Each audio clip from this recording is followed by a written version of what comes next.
Stuart Pyke for a bit of a Zoom with Whom today. Stuart, how are you? Yeah, all good here. Thank you very much. I think we're all climbing the walls, aren't we? Just trying to hope that we can get back and obviously play some and see some and watch some and commentate on some darts, and hopefully sooner rather than later. Yeah, well, thank you for your time this afternoon. It's lovely to see you, because obviously we're not seeing people as we normally do. I suppose the burning question is, did the recycling get cleared up the other day? Oh, it did. Man with a mic has become very, very popular. Just listen, just a bit of fun. Actually, I probably recorded the last edition too soon, because about 20 minutes after I recorded the last edition of Man with a Mic, not one, not two, but three recycling trucks all turned up at the same time. So it was like humongous excitement, but I'd missed my chance. But no, listen, it's all a good fun. The lady, Zoe, the lady across the road, suggested, we got talking weeks and weeks and weeks ago. She said, well, what are you going to do? And I said, well, I don't know. Obviously no sports, so no sports commentators needed. So she said, well, why don't you just start doing it from the house? So I did, and the idea was born. And I think all in all now, Man with a Mic's had nearly 500,000 views. So as long as it makes people smile, we'll keep on doing it. But it would be nice to draw a line under it at some stage, where perhaps we're all back to normal, that all of the pastures and all of the neighbours stand outside the window and wave a fond farewell to Man with a Mic. Because when that happens, we know that we're kind of back to normal. Yeah. It's been very entertaining, and I think that the endearing quality of it is that, you know, we're all doing the same thing. I mean, I'm in my fourth bedroom here, you know, just looking out the window on the street, out the bins. It's something that it's like the clap on a Thursday, the bins being emptied on a Wednesday. It's just something you sort of not look forward to, but it's just a point of interest.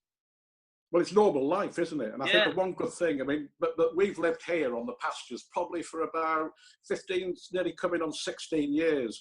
And of course, you know the next door neighbours, and you kind of wave to others who you may recognise. But the one, for me, the one really endearing thing to come out of this is that it really has become a little community around here. And lots of people who I didn't really know, I do now know. Yeah. They know me, and you know, there's a great sense of, you know, of the whole community wanting to help each other and do things. I mean, what we've done here, literally, we've had quizzes, we've had bingos, we've had barbecues, you know, all but social distancing. Everybody gets a table, puts it at the end of their drive, you know, and it just literally, I think, changed the whole atmosphere of where we live. Yeah, no, it's fantastic. I mean, we have a little dog, and we go for a walk on a Thursday about 8 o'clock. And of course, everybody's still outside having a chat. So it's just a great atmosphere, and I suppose we're very lucky to have that, to be fair. So, but you say about normal life. I mean, when we get back to normal life, you'll be donning the earphones on as you are now, and commentating on something. But where did it all start, Stuart? Where did you get into all this? Well, I've been doing it for 40 years now. I think you need a bit of luck along the way, hopefully a bit of talent. You know, my view is that I carry on doing this, Darren, until the phone stops ringing. As long as people want to employ me, then I'll keep churning out the nonsense, as we say. But basically, I didn't go to university. I got my O levels and my A levels. You can see how old I was back then. You know, of course, GCSEs now, but O levels then. I left school in 1979, and back in the day when a lot of lads wanted to be, I don't know, firemen, cowboys, astronauts.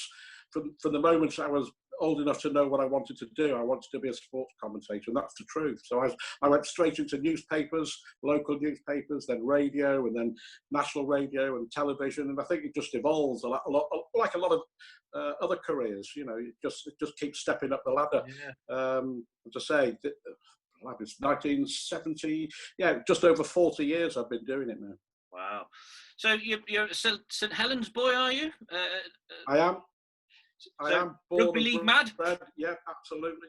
Yeah, very much so. I mean, darts and rugby league are my loves, I think rugby league is my passion. I mean, I was brought up by, my grandfather used to be chairman of Saints, the rugby league club here, and I had a little stint on the board as well back in the late 80s, early 90s, but I was just too busy, so I just couldn't carry on. But yeah, that's my passion, and I commentate on rugby league for Radio 5.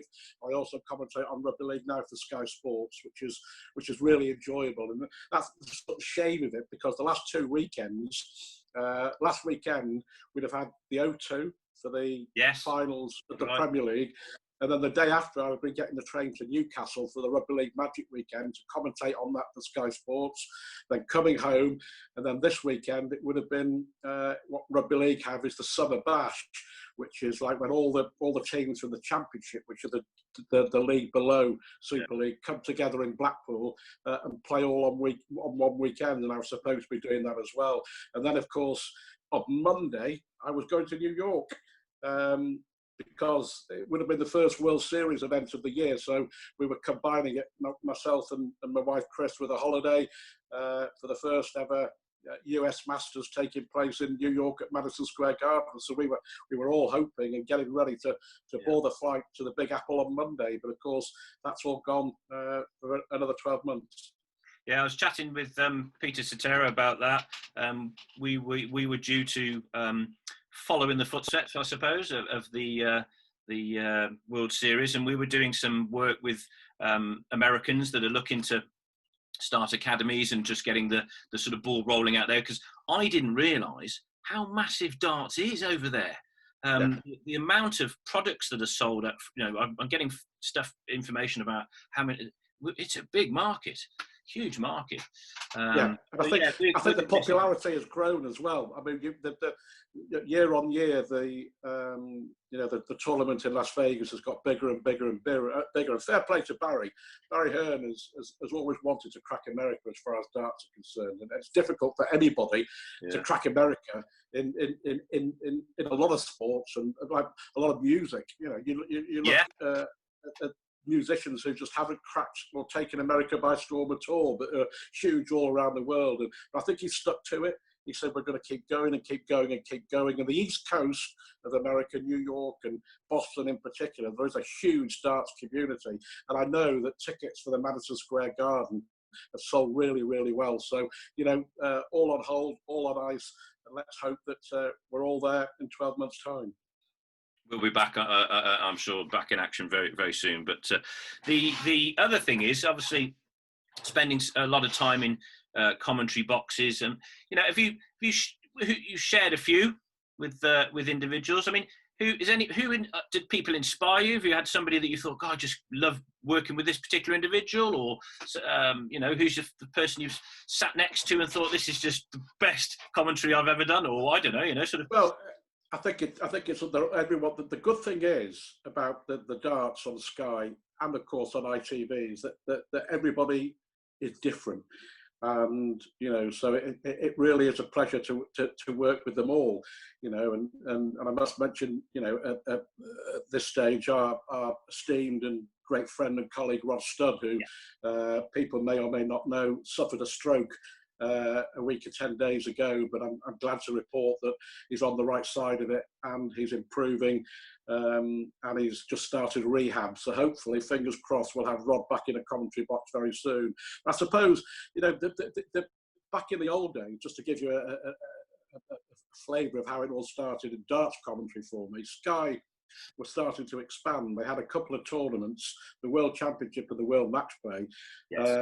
And Rory Hopkins, the executive producer, said to Dave Clark, the presenter, listen, I think we're going to need another commentator here.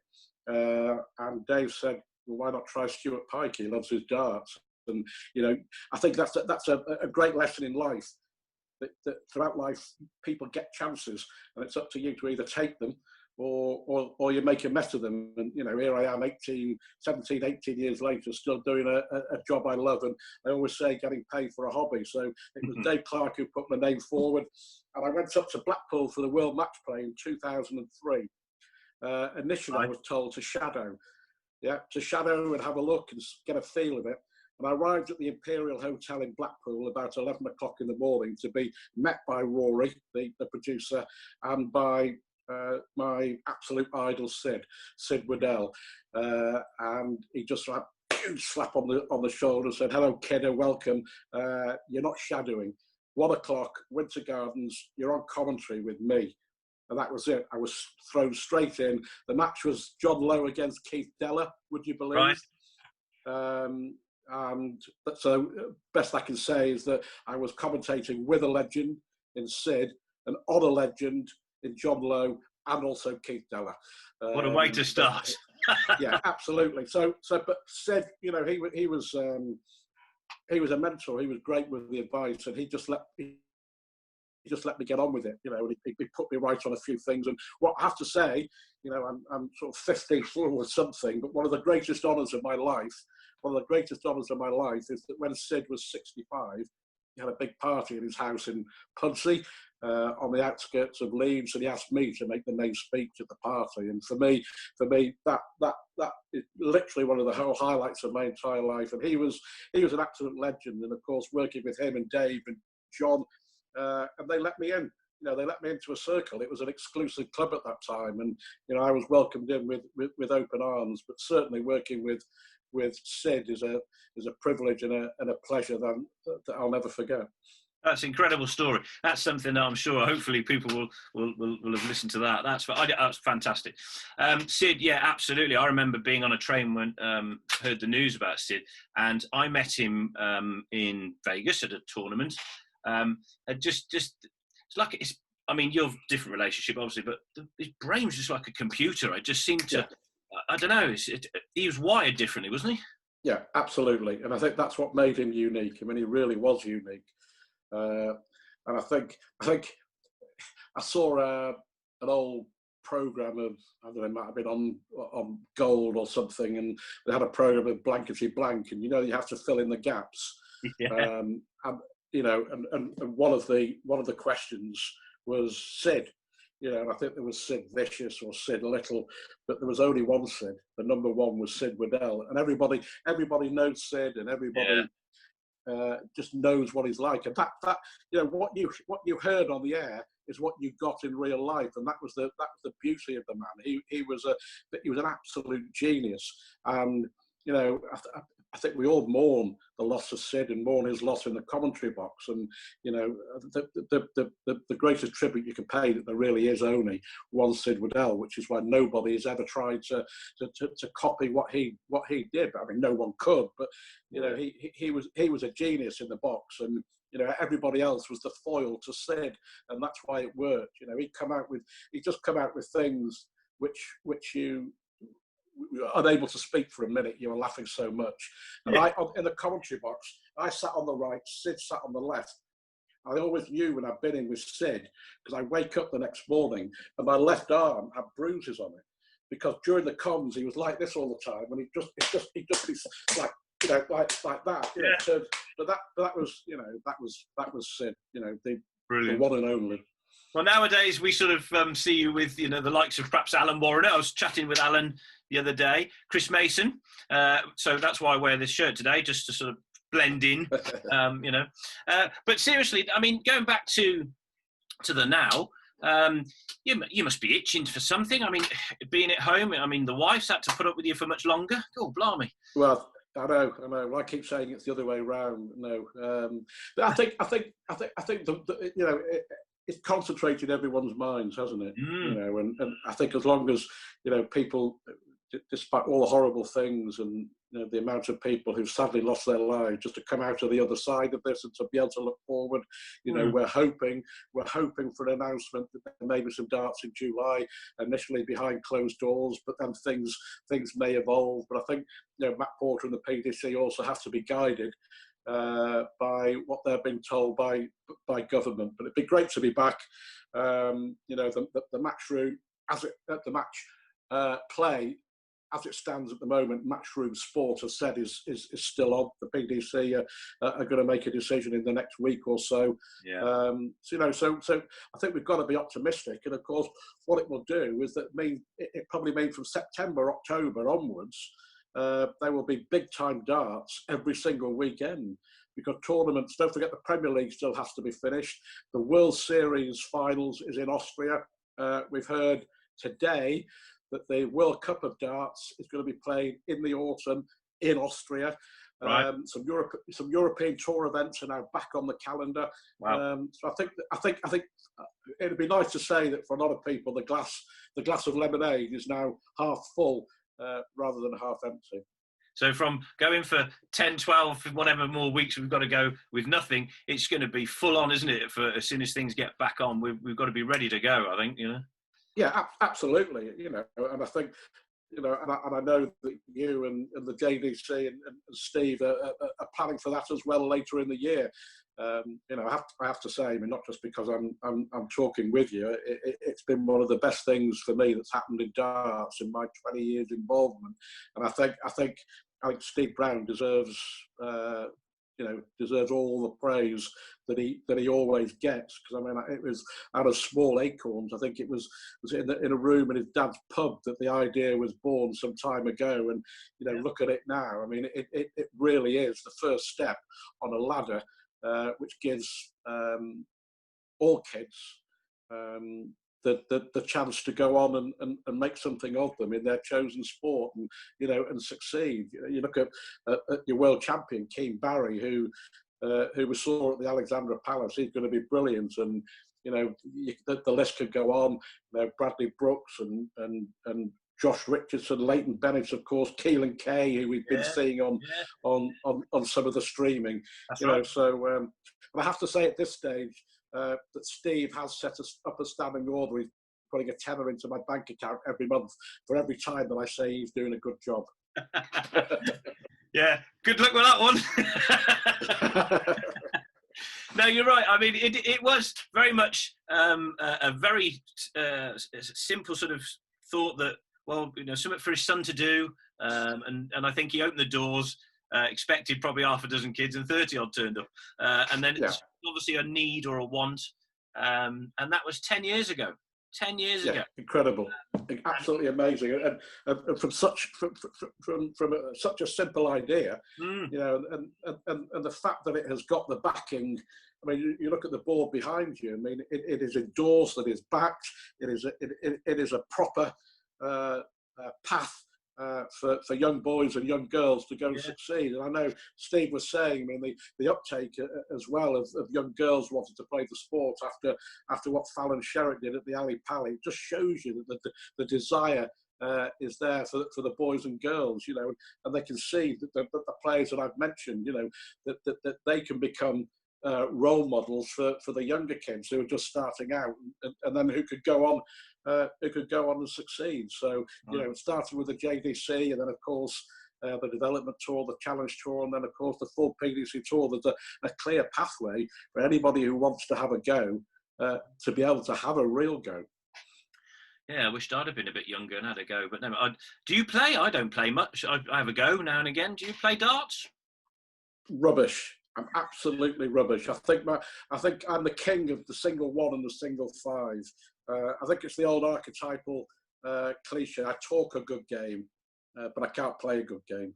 No, I can't.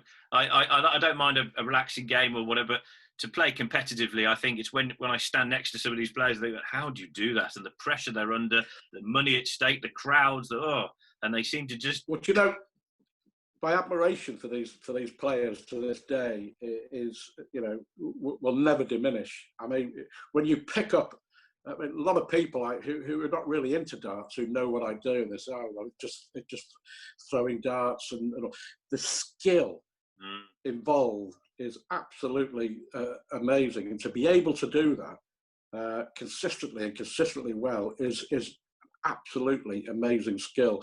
And as you say, the pressure that when they're playing in front of crowds upwards of 10, 11, 12,000 people, and for all the youngsters in the JDC, that's what they want to do. They want John McDonnell to announce them onto stage and play at the highest level on the big stages around the world for the big prize money in front of the big crowds, and I think that's what they aspire to do. They look at their heroes, they look at the Van Gerwens and the Wrights and the Gary Andersons, etc., and they can see what can be achieved with hard work, and way to go. You get on with it.